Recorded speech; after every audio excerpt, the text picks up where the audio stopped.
Bonjour à tous et bonjour à toutes. Ça y est, la boucle est bouclée où nous retrouvons aujourd'hui la thématique de la prédication de dimanche dernier. Jacques nous exhorte à être des praticiens de la parole et pas simplement des auditeurs. Voilà ce qu'il nous dit entre les versets 19 à 27. Vous le savez, mes chers frères et sœurs, que chacun s'empresse d'écouter, mais soit lent à parler et lent à se mettre en colère.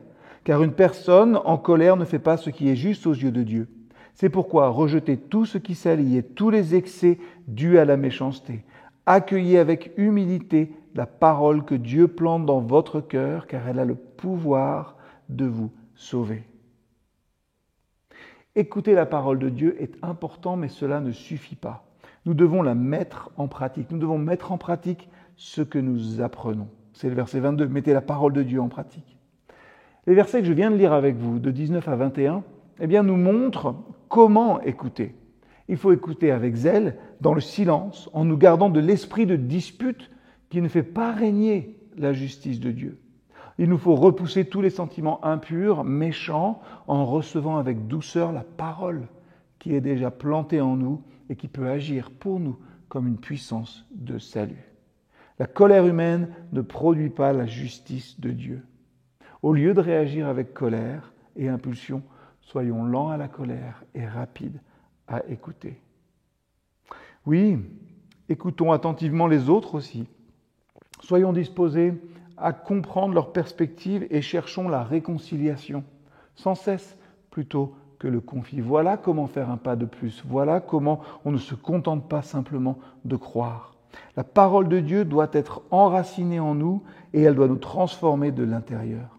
Elle nous libère du péché et nous encourage à vivre une vie sainte et juste. Jacques nous demande de veiller à ne pas nous laisser corrompre par le monde. La pureté consiste à garder notre cœur et notre vie, c'est vrai, exemple de l'influence néfaste du péché et de la méchanceté du monde.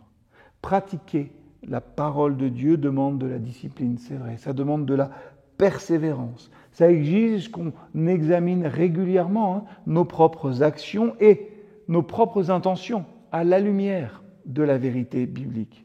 Alors, oui, mettez la parole en pratique, ne vous contentez pas de l'écouter en vous faisant des illusions sur vous-même. Soyons des praticiens de la parole de Dieu. Écoutons attentivement. Soyons aussi patients et aimants envers les autres. C'est le plus difficile.